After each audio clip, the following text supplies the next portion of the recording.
పేద ప్రజలకు వైద్యం అందించి డాక్టర్గా చదువుకొని రాణించి కడియం శ్రీహరి నుండి నీతి నిజాయితీని వారసత్వంగా తీసుకొని పేదలకు సేవలు అందించాలన్న ఆలోచనతోని ఇవాళ ఒక ఆడబిడ్డ మీ ముందుకు వచ్చింది.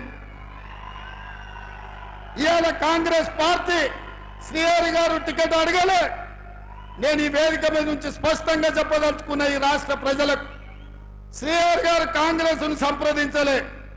నేనే స్వయంగా శ్రీహరి గారి దగ్గరికి మా పెద్దల్ని పంపించిన.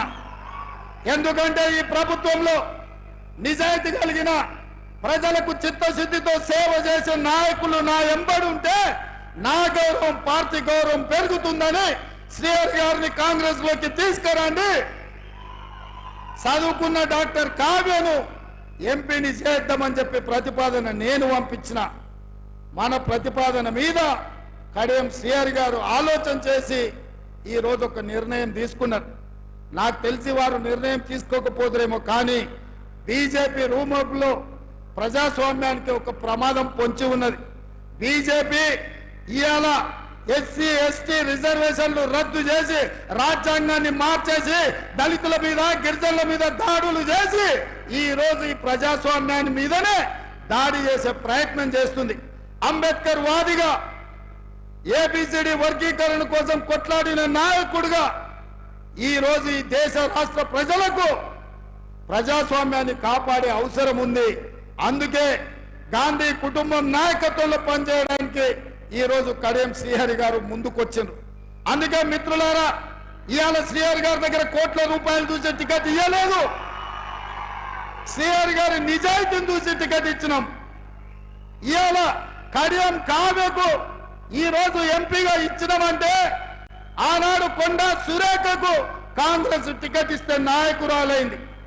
ఆ తర్వాత సీతక్క ఆదివాసి బిడ్డ, అడవుల నుంచి వచ్చిన బిడ్డ ఇవాళ మంత్రిగా సోనియమ్మ నాయకత్వంలో పనిచేస్తుంది.